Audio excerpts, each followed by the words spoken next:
이 시간 이제 함께 말씀 보도록 하시겠습니다. 오늘 함께 보실 말씀은 사무엘상 18장, 먼저 사무엘상 18장 17절부터 보시겠습니다.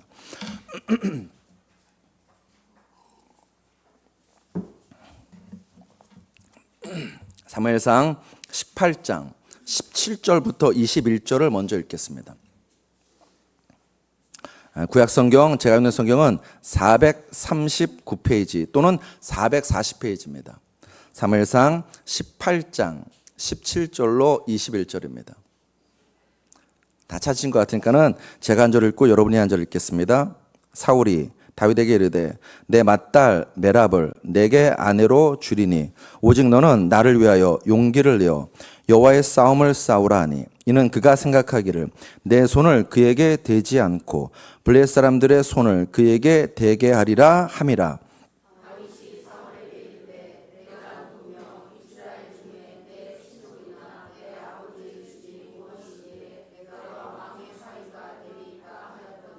사울의 딸 메랍을 다윗에게 줄 시기에 무올라 사람 아드리엘에게 아내로 주었더라.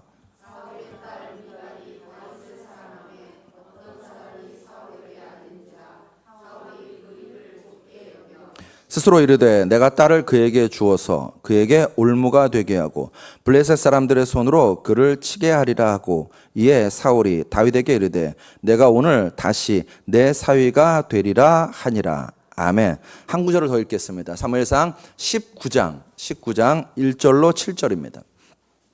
1절로 7절 1절부터 제가 읽겠습니다.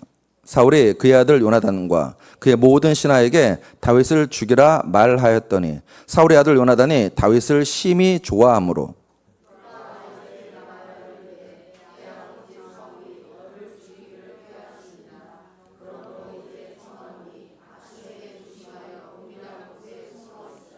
내가 나가서 내가 있는 들에서 내 아버지 곁에 서서 내 일을 내 아버지와 말하다가 무엇을 보면 내게 알려주리라 하고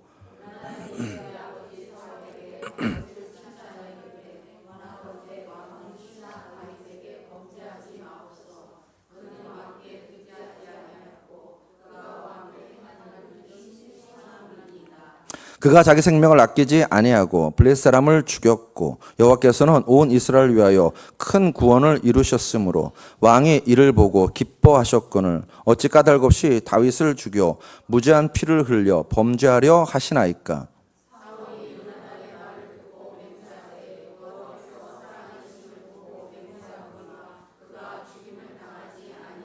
같이 읽습니다. 요나단이 다윗을 불러 그 모든 일을 그에게 알리고 요나단이 그를 사울에게로 인도하니 그가 사울 앞에 전과 같이 있었더라. 아멘. 아멘. 이 말씀에 근거하여서 우정의 힘이라는 말씀을 함께 나누도록 하시겠습니다. 교회 안에서 목사님들이 설교할 때 이 우정을 주제로 설교하시는 경우가 극히 드문데 오늘 이 말씀이 여러분과 저에게 큰 은혜가 되고 특별히 공동체를 이루어 살아가는데 여러분과 저에게 도전이 되시기를 주의 이름으로 축복합니다. 그런 마음으로 한번 따라 하시겠습니다. 우정의 힘. 한 번 더요. 우정의 힘. 네. 가슴 따뜻해지는 시 한 편을 제가 좀 여러분에게 같이 나누고 싶습니다. 김용택 시인의 시 쉬는 날입니다. 제목이 쉬는 날이에요. 한번 들어보십시오. 사느라고 애들 쓴다. 오늘은 시도 읽지 말고 모두 그냥 쉬어라. 맑은 가을 하늘가에 서서 시드는 햇볕이나 발로 툭툭 차며 놀아라. 저는 이 시를 읽고 이렇게 마음이 참 따뜻해진다는 것을 느꼈습니다. 미소가 번졌어요. 나도 나가서 시드는 햇볕을 발로 툭툭 차고 싶다. 그런 생각을 하게 만드는 시였습니다. 이 시가 개인적으로 참 좋은 이유는 첫 행 때문입니다. 첫 행의 시인은 이렇게 이야기해요. 사느라고 애들 쓴다. 사느라고 애들 쓴다. 시인이 저를 안아주는 것 같습니다. 안아주고 등을 토닥이면서 힘들지? 알아. 네가 얼만큼 애쓰며 힘쓰며 살고 있는지 내가 알아. 걱정 마. 내가 너와 함께 할게 라고 위로해 주는 것 같습니다. 저는 이 시를 읽으면서 이런 목사가 되고 싶다는 생각을 했습니다. 여러분, 언제나 고민되는 부분이 이 지점입니다. 어떤 목사가 좋은 목사일까? 예전에는 설교를 잘하는 목사가 좋은 목사라고 생각했었습니다. 그런데 성도님들을 만나면서 드는 생각은 뭐냐면, 성도 여러분이 어렵고 힘들 때 가장 먼저 생각나는 목사, 내가 다급하고 위태로울 때 가장 먼저 손 내밀 수 있는 목사가 좋은 목사라고 생각됩니다. 그렇지 않나요? 네, 그런 것 같아요. 여러분하고 저 안에 신앙의 우정이 있기를 간절히 소원한다는 것입니다. 여러분하고 저뿐만 아니라 성도 여러분 사이사이 서로가 우정이, 신앙의 벗됨이 있기를 주의 이름으로 축복합니다. 그래서 저 권사님이 계셔서 힘이 돼. 저 집사님이 계셔서 위로가 돼. 저분에게 내가 말하면 내 마음이 좀 위로를 받을 것 같아. 그런 마음이 들었으면 좋겠습니다. 그리고 실제로 그렇게 만나서 서로 이야기하다 보면 힘들죠? 알아요. 등 떠들겨주고 안아주고 위로해주고 힘주는 그런 우리 주 따르는 공동체가 되기를 주의 이름으로 축복합니다. 그러면 우울증 안 걸립니다. 우울증 이길 수 있습니다. 자살 안 합니다. 도리어 다시 한번 삶의 소망을 갖고 살아갈 수 있는 것이 여러분과 저인 줄로 믿습니다. 오늘 본문이 그 이야기를 합니다. 우리가 짧게 읽었는데 오늘 제가 여러분하고 다룰 내용은 18장부터 20장까지에 걸쳐져 있는 내용입니다. 이 긴 장에서 이야기의 두 축을 이루고 있는 것은 우정과 살기예요. 다시요. 이 긴 이야기에서 큰 축을 이루고 있는 것은 우정과 살기입니다. 살기가 뭔지 아시죠? 살의, 누군가를 죽이고 싶은 마음, 그 두 가지가 두 축을 이루고 있습니다. 먼저는 요나단의 우정이 나옵니다. 요나단이 다윗을 생명같이 사랑합니다. 그리고 또 한 축은 사울왕의 살기입니다. 사울왕이 다윗을 죽이려고 합니다. 그 우정과 살기 사이에 다윗이 서 있습니다. 먼저 사울왕의 살기부터 살펴보면 사울왕은 다윗을 죽이려고 합니다. 무려 6번이나 시도합니다. 맨 처음에는 사울이 다윗에게 창을 던집니다. 3번 창을 던져서 다윗을 죽이려고 합니다. 사실 그 순간 다윗은요, 사울왕을 치료를 위해서 악기를 연주하고 있었습니다. 다윗은 사울왕을 향해서 충성스러운 모습으로 나아가고 있었습니다. 그런데 사울왕은 그 다윗의 충성에 창을 던져서 다윗을 죽이려고 합니다. 3번 다 실패합니다. 그러자 사울왕은 전략을 바꿔요. 결혼을 미끼로 내세웁니다. 다윗에게 내 딸 메랍을 내어줄게. 또 다윗에게 내 딸 미갈을 내어줄게라고 꼬십니다. 그러면서 조건을 내겁니다. 어떤 조건을 내었냐면 내 딸과 결혼하고 싶으면 네 혼자 블레셋 족속에 가서 블레셋 족속에 포피 100개를 가지고 와. 쉽게 얘기하면 이 귀를 잘라서 100개를 가지고 오라, 그런 뜻입니다. 포피가 귀는 아니에요. 제가 여기서 포피를 설명하기 좀 그렇고, 여튼 간에 100개를 가져오라는 거예요. 이것은 사울왕이 놓은 덫입니다. 사무엘상, 오늘 본문 21절에 보시면은 스스로 이르되 내가 딸을 그에게 주어서 그에게 올무가 되게 하고 블레셋 사람들의 손으로 그를 치게 하리라 하고. 사울은 생각했어요. 다윗 혼자 블레셋 족속에 보내면 다윗이 블레셋 족속의 손에 죽겠지라는 생각을 했던 것입니다.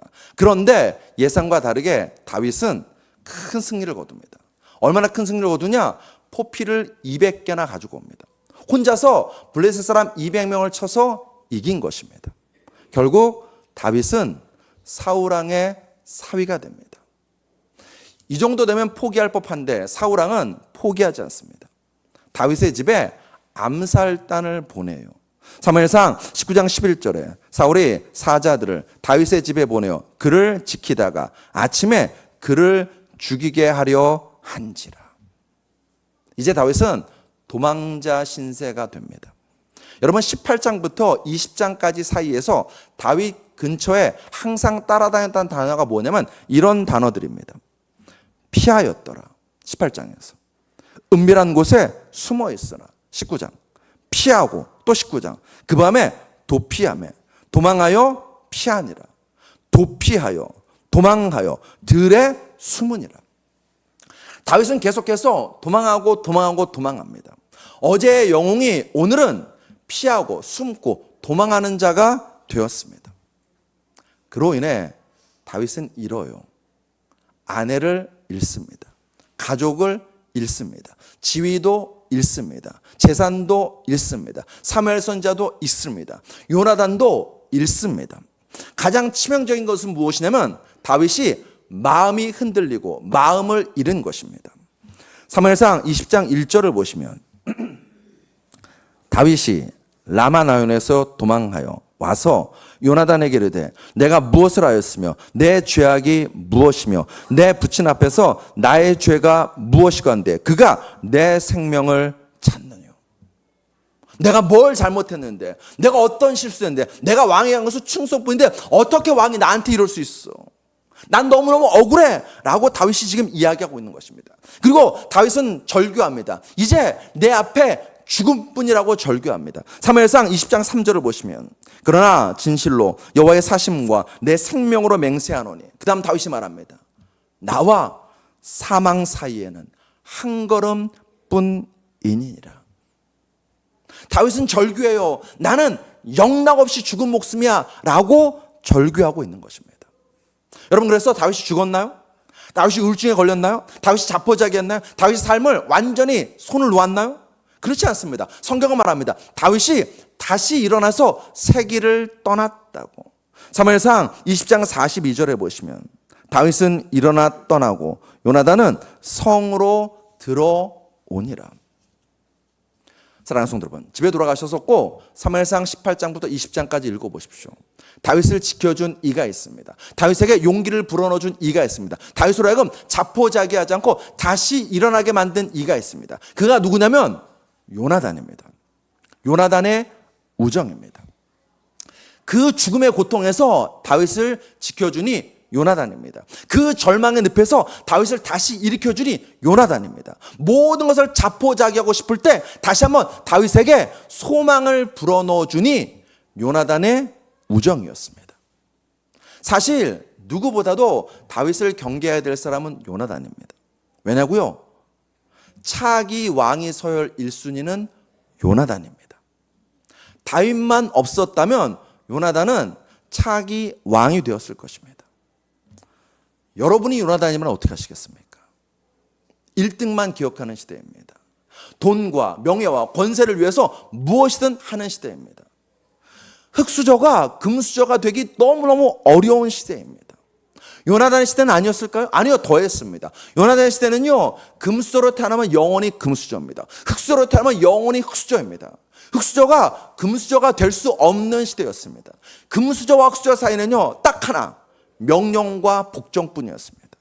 우정 같은 것은요, 찾아볼 수 없는 시대였습니다. 그런 시대에 요나단은 우정을 지켜요. 자기 대신 왕이 될 다윗에게 우정을 지킵니다. 그는 정말 아름다운 우정을 보여줍니다. 몇 가지를 보면은, 첫째, 요나단의 우정은 보호하는 우정이었어요. 사무엘상 2절, 오늘 보면 2절을 보시면 그가 다윗에게 말하여 이르되 내 아버지 사울이 너를 죽이기를 꾀하시느니라. 그러므로 이제 청하노니 아침에 조심하여 은밀한 곳에 숨어 있으라. 사울 왕의 증오와 살기로부터 요나단은 다윗을 보호합니다. 두 번째, 요나단의 우정은 변호하는 우정입니다. 오늘 보면 4절에 요나단이 그 아버지 사울에게 다윗을 칭찬하여 이르되 원하건대 왕은 신하 다윗에게 범죄하지 마옵소서. 그는 왕께 득죄하지 아니하였고 그가 왕께 행한 일은 심히 선함이니이다. 아버지 사울 왕 앞에 나아가서 다윗을 변호합니다. 세 번째, 요나단의 우정은 화해시키는 우정입니다. 본문 7절에 요나단이 다윗을 불러 그 모든 일을 그에게 알리고 그를 사울에게로 인도하니 그가 사울 앞에 전과 같이 있었더라. 다윗은 사울 왕과 요나단은 사울 왕과 다윗을 화해시키기 위해서 최선을 다했습니다. 네 번째, 요나단의 우정은요, 위로하는 우정이었습니다. 오늘 보면 사무엘상 20장 2절에 보시면 요나단이 그에게 이르되 결단코 아니라 내가 죽지 아니하리라. 우린 읽지 않았는데 사무엘상 20장 1절에 보시면요, 다윗이 요나단에게 온갖 불만과 원망을 쏟아붓습니다. 그때 요나단은요, 그만해, 나도 알아, 그리고 내가 너를 위해서 할 만큼 했어, 그만 징징대 라고 책망할 수도 있었습니다. 그런데 요나단은 다윗의 그 불평을, 다윗의 그 원망을, 다윗의 그 절규를 다 들어줍니다. 그리고 끝까지 다윗의 편이 되어줍니다. 다윗의 마음을 알아주고 위로하고 편들어줍니다. 다섯 번째, 요나단의 우정은 자기의 생명까지도 내놓는 우정이었습니다. 사무엘상 20장 4절에 요나단이 다윗에게 이르되 내 마음의 소원이 무엇이든지 내가 너를 위하여 그것을 이루리라. 20장 16절에서는 이에 요나단이 다윗의 집과 언약하기를 여호와께서는, 그 다음 말하는 것이 참 무섭습니다.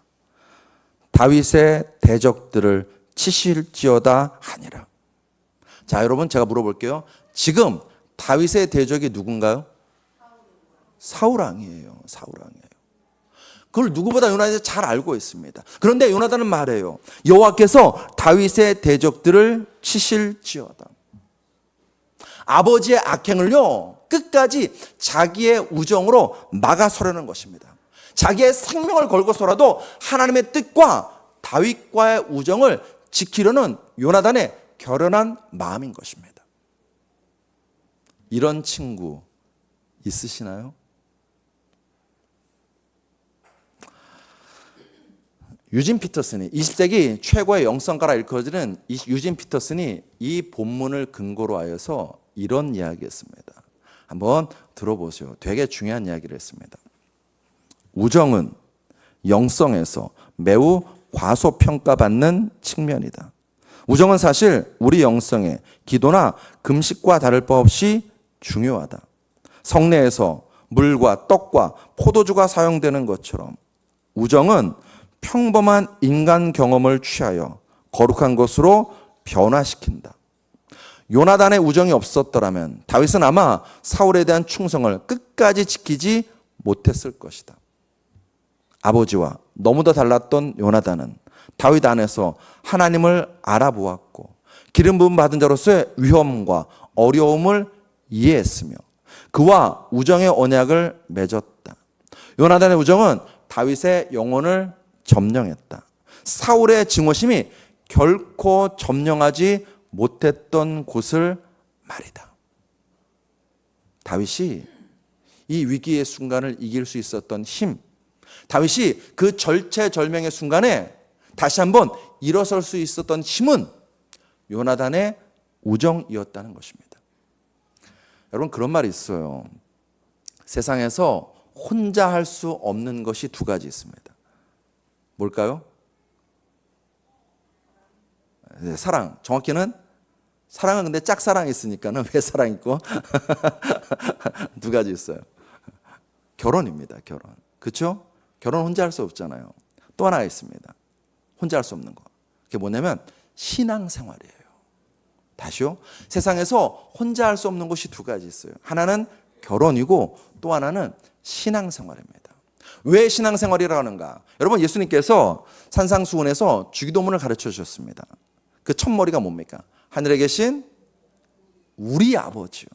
우리 아버지예요. 신앙생활은 나 홀로가 아닙니다. 우리입니다. 그런 우리에게 절대적으로 필요한 것이 무엇이냐면요, 성도 간의, 믿음의 동역자 간의 우정입니다. 우리의 영성에 반드시 강조해야 될 것은 옆에 있는 믿음의 법과의 우정입니다. 저는 어릴 때 수목원 중앙교회, 지금 이제 여의도 수목원교회죠. 수목원 중앙교회 신앙생활을 했습니다. 빨간 가방의 위력을, 그 부역장님이 들고 다니던 빨간 가방의 위력을 정말 눈앞에서 보고 겪었던 그런 사람입니다. 그러고 난 다음에 이제 좀 커서 대학교 간 다음에 신학대학 가고 나서 다른 교회 가서 이제 교단이 달랐기 때문에 다른 교회 가서 전도 생활도 해봤습니다. 그러면서 제가 느낀 게 있었어요. 여러분 7, 80년대 순복음 신앙이 정말 강력했습니다. 왜 강력했을까요? 정말 지역 사회를 들었다 놨다 했습니다. 한국 사회를 들었다 놨다 했습니다. 무슨 조용히 목사님만 위도해서 들었다 놨던 것이 아니라 빨간 가방을 드신 그 구역장님들이요 정말 지역 사회를 한국 사회를 들었다 놨다 했습니다. 왜 그럴까요? 성령의 불이 임해서만 그런 것이 아닙니다. 그 당시 순복음의 신앙은요 성령의 불이 임해서 어떤 일이 일어났는가? 구역 안에서 구역장과 구역원이, 구역 안에서 구역원과 구역원이요 믿음의 우정이 있었습니다. 정확히 말하면요 전우회가 있었어요. 전우회가. 네 문제가 내 문제였습니다. 네 아픔이 나의 아픔이었습니다. 너의 눈물이 나의 눈물이었습니다. 너의 기쁨이 우리의 기쁨이었습니다. 그래서 누군가 우리 구역 식구 중에서 문제가 있으면요 발벗고 나섭니다. 발벗고 나서는 정도가 아니라 그 사람을 위해서 작정 기도합니다. 금식 기도합니다. 그냥 구역장 혼자 기도하는 것이 아니라 온 구역원이 그 구역 식구를 위해서 작정 기도하고 금식 기도하고 그거 모자라면요 같이 데리고 가서 기도는 올라가서 같이 금식 기도했습니다. 성령의 불이 임했습니다. 동시에 그 구역 식구 안에서 그 교구 안에서 믿음의 우정이 있었습니다. 뜨거운 전우회가 있었습니다. 그래서 7, 80년대 순복음 신앙이 뜨거웠던 것이고 힘이 있었던 것입니다. 제가 전도사로 다른 교회 가서 다른 교단 다른 교회 가서 신앙생활하면서 제일 놀랬던 것 중에 하나가 그거였습니다. 분명 예배 잘 드려요. 그리고 흩어져 버려요. 우정이 없습니다. 전우회가 없어요. 믿음의 동역자로서 하나됨이 없다는 것입니다. 우리가 그거 잃어버린 것 아닐까요? 그 믿음의 벗됨을, 믿음의 우정됨을 잃어버린 것 아닐까요? 어느 순간 우리는요 신앙생활에서 딱 하나의 목표만 있습니다. 뭐요? 다윗 되는 것입니다. 다윗처럼 인정받고 높아지고 최고가 되는 것입니다. 사람을 옆에 있는 믿음의 동역자들을요 친구로 생각하는 것을 별로 그냥 지나가 버려요. 믿음의 벗됨, 우정됨을 나누는 것을 중요하게 생각하지 않는다는 것입니다. 뭐만 있는가? 아, 저 성도가 이용 가치가 있을까? 내게 득이 될까? 내게 도움이 될까? 무슨 선교에 들어가면요 그 선교에 들어가서 내 사업에 내 입장에 도움이 되는 것만 바란다는 것입니다. 사람과 사람 사이에요 성도와 성도 사이에 계산기만 두드리게 된 것은 아니냐는 것입니다. 사랑하는 성도 여러분, 유진 피터슨이 말하든 그리고 오늘 본문이 말하든 우리가 우정을 나누는 것, 믿음의 동역자가 되는 것, 전우회를 나누는 것, 믿음의 벗됨이 되는 것은 우리의 신앙엔 너무너무 중요한 일입니다. 홀로 신앙생활하지 마십시다. 나 혼자 알아서 하면 되지? 아니요, 그렇지 않습니다. 예배만 잘 들으면 되지? 아니요, 그렇지 않습니다.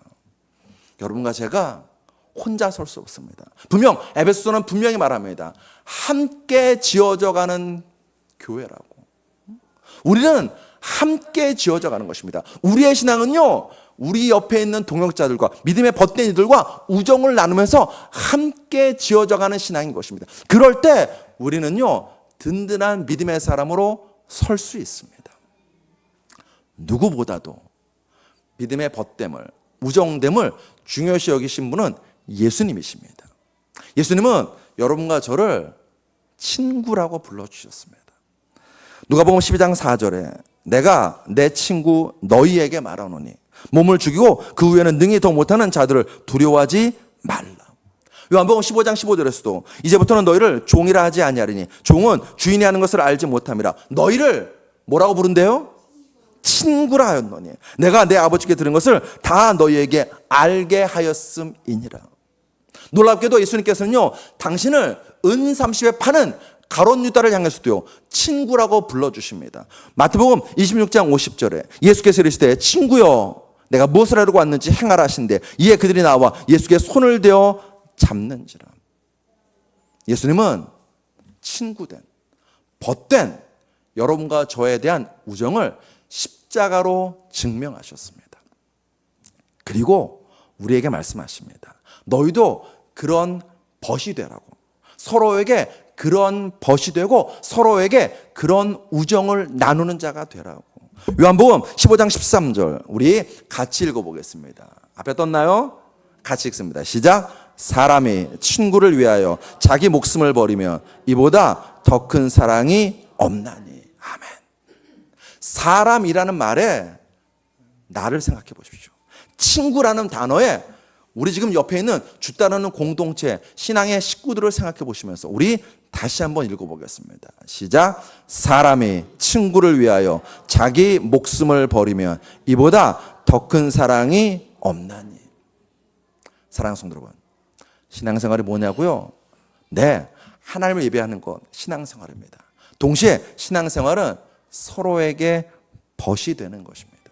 서로 우정을 나누는 것입니다. 요나단처럼 보호하는 우정, 변호하는 우정, 화해시키는 우정, 위로하는 우정, 자기의 생명까지 내어주는 우정을 나누는 것이 신앙생활입니다. 우리 주 따르는 공동체는 서로에게 요나단이 되는 은혜와 사랑이 있게 되시길 주의 이름으로 축복합니다. 그것이 예수님의 벗되는 길이요, 그것이 예수님을 따라가는 신앙생활입니다. 요한복음 15장 12절로 14절 내 계명은 곧 내가 너희를 사랑한 것 같이 너희도 서로 사랑하라 하는 이것이니라. 사람이 친구를 위하여 자기 목숨을 버리면 이에서 더 큰 사랑이 없나니 너희가 내가 명하는 대로 행하면 곧 나의 친구라.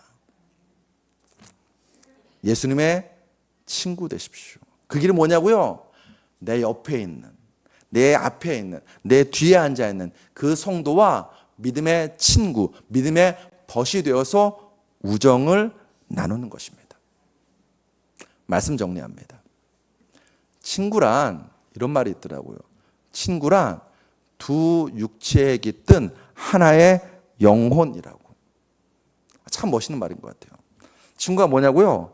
두 육체에 깃든 하나의 영혼이랍니다. 그 친구는 곧 나라는 것입니다.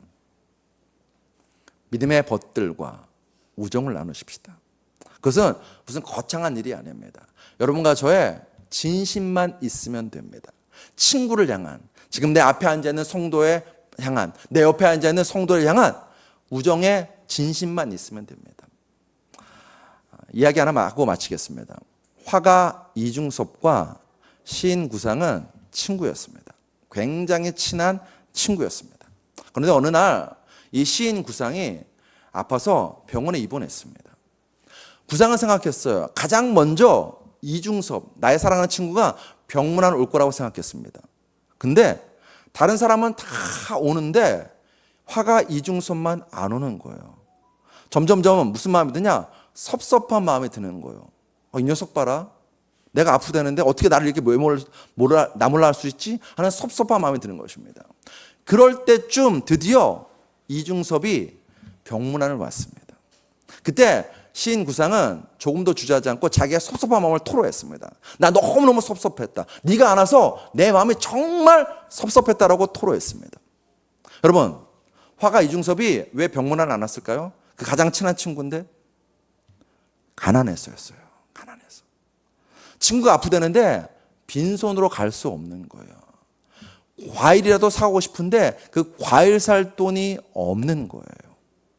그래서 이중섭은 친구를 위해서 자신이 할 수 있는 최선을 다합니다. 진심을 다합니다. 뭐를 했는가? 그림을 그려요. 천도복숭아 그림을 그려요. 그걸 들고 온 겁니다. 그림 그려서. 그리고 구상 앞에 내려놓고 풀어보라고 이야기합니다. 구상이 풀 때 화가 이중섭은 이렇게 말합니다. 미안하네. 내가 자네한테 빈손으로 올 수가 없어서. 풀어보게 실은 이것 때문에 이렇게 늦었네. 내 정성일세. 어른들 말씀이 이 복숭아 먹으면 무병장수한다고 하지 않는가. 그러니 자네도 이걸 먹고 어서 일어나게. 사랑하는 성도 여러분, 사람마다 다 사정과 형편이 다르죠. 근데 사랑하는 성도 여러분, 우리가 마음만은 잃지 맙시다. 이 하나님을 향한 마음뿐만 아니라 하나님의 한 가족된, 한 벗된 앞에 앉은, 뒤에 앉은, 옆에 앉은 성도를 향한 마음만은 진심이시기를 주의 이름으로 축복합니다. 그래서 우리 주 따르는 공동체가 개인적이고 개별적인 신앙이 아니라 서로 믿음의 벗이 되어서 우정을 나눌 줄 아는, 그리고 그 우정을 나눈 믿음의 벗이 있어서 다시 일어나고 다시 기도하고 다시 소망을 품을 수 있는 우리 주 따르는 공동체 다 되는 줄로 믿습니다. 기도하시겠습니다. 아버지 하나님, 참으로 감사드립니다. 우리를 한 공동체로 묶어주시오니 참으로 감사드립니다. 우리가 서로에게 믿음의 벗됨을 기억하게 하여 주시옵시고, 진실로 서로를 사랑하고 서로를 위해주고 서로를 아껴줄 수 있는 우리 모두가 될 수 있도록 은혜 베풀어 주시옵소서. 그래서 아버지 하나님이여, 나 혼자 분투하고 애쓰는 신앙 되지 않도록 도와주시옵소서. 장로님이 위로 한마디가, 권사님이 손잡아 줄 때, 집사님이 안아줄 때, 누군가가 나를 위해서 기도해 줄 때, 그 사랑과 기도가 우리를 일으키게 하고 우리를 힘나게 하고 우리로 하여금 다시 한번 소망을 갖게 하는 그런 우정의 역사가 우리 안에서 일어날 수 있도록 은혜 베풀어 주시옵소서. 예수 그리스도로 감사하며 기도드렸사옵나이다. 아멘. 아멘. 오늘 거룩한 성찬 주일입니다. 우리 잠시 묵상으로 기도하시겠습니다. 주님, 내가 주 앞에 나왔습니다. 성찬의 은혜를 베풀어 주시오니 참으로 감사드립니다. 그 찢기신 몸을, 흘리신 보혈을 기억하고 그 은혜 아래 잠잠히 잠기는 우리 되기 원한다고 우리 조용히 묵상으로 기도하시겠습니다. 하나님, 참으로 감사드립니다. 아버지 앞에 나왔습니다. 아버지 바라봅니다. 우리가 한 지체로 한 몸으로 함께 주의 은혜를 나누게 하시옵소서. 그 걸어가신 찢기신 몸의 은혜가, 흘리신 보혈의 능력이 우리 안에 차고 넘치게 하여 주시옵시고, 무엇보다도 주 안에서 우리가 한 몸, 한 형제, 한 지체됨을 깨닫고 누리는 시간 될 수 있도록 은혜 베풀어 주시옵소서.